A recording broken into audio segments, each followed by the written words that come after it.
احد میں مسلمانوں سے غلطی ہوئی، فتح شکست میں بدلی، مسلمانوں کے سرکردہ جنگجو سید الشہداء امیر حمزہ رضی اللہ عنہ بڑی بے دردی سے شہید کر دیے گئے۔ رسول مکرم صلی اللہ علیہ وسلم کی ذات اقدس کو بھی زخم آئے، 2 دانت شہید ہوئے۔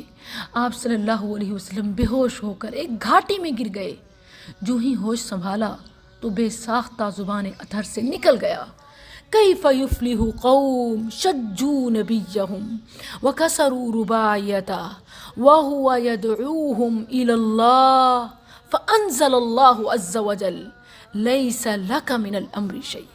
اتنی تکلیفیں پا کر تھوڑا اظہار کیا کہ وہ قوم کیسے فلاح پائے گی جس نے اپنے نبی کا سر پھوڑ ڈالا، اس کا دانت شہید کر دیا، حالانکہ وہ انہیں اللہ کی طرف دعوت دیتا ہے۔ اللہ نے آیت نازل کر دی، آسمان سے پیغام آ گیا، میرے محبوب آپ کو کسی چیز کا اختیار نہیں ہے۔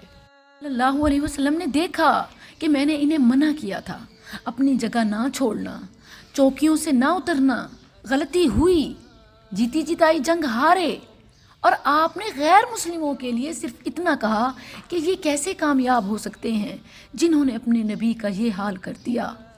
آپ نے تکلیف کا اظہار کیا تو اللہ نے آیت نازل کر دی، اے نبی آپ کو غیر مسلموں کے لیے بھی اختیار نہیں۔ تو کون ہوتا ہے یہ نام نہاد آفتاب اقبال جو اصحاب رسول صلی اللہ علیہ وسلم پر بھونکے؟ نبی کو غیر مسلموں کے حوالے سے یہ کہنے کا اختیار نہیں کہ یہ کیسے کامیاب ہوں گے، صرف اتنا ہی تو کہا یہ کیسے کامیاب ہوں گے، حال جو ان کا دیکھا تھا۔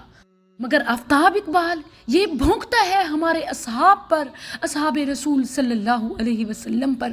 اس کو یہ جرت کس نے دی؟ اس کو یہ اختیار کس نے دیا؟ یہ اختیار تو اللہ نے نبی کو بھی غیر مسلموں کے لیے بھی نہ دیا۔